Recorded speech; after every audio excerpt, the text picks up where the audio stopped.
Hey, Nikki Brown here, no matter where you are and what part of the world you're in. I hope that you're having a good day. So, I'm basically responding to the topic that if you're a woman who doesn't have a lot of female friends, then it's a red flag. Or if you're even a woman who's not in a relationship, it's a red flag, especially if you haven't been in a relationship in years, right? But some people recognize that there are a lot of toxic, deceptive, dishonest people in this life.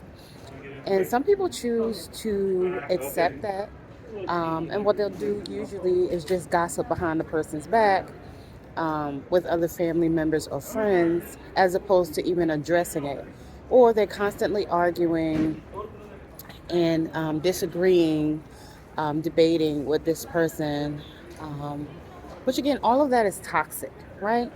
But if you're the type of person who goes no contact, or you distance yourself from these type of toxic people who are in unhealthy relationships, whether it be romantic relationships, familial relationships, relationships with coworkers or other friends, then you're considered a red flag, right? But some people are choosing to have a healthy relationship with themselves as opposed to toxic relationships with other people. Those people who are constantly condescending, belittling, um, potentially narcissistic or have narcissistic traits, more narcissistic traits than less narcissistic traits. Because there's about, on average, there's like, say, 10 common narcissistic traits, and the person you're around has seven of them, right? Um, they'll do just about any and everything to get ahead or get step over somebody. Um, None of these things is good, but people will accept them just to say that they have friends, just to say they have somebody to take pictures with. But I offer to you Shanquella Robinson as a perfect example of why that's not always a good idea. You know, may she rest in power. She thought she had some really good friends that she's known for years, at least one who considered himself her best friend, who she knew for years. And she thought she could trust this person when all the while he was behind her back, gossiping and slandering her, jealous of her, envious of her, obviously, to the point of wanting to end her life because she was confident and successful and they weren't. And that's pretty much what it all boils down to.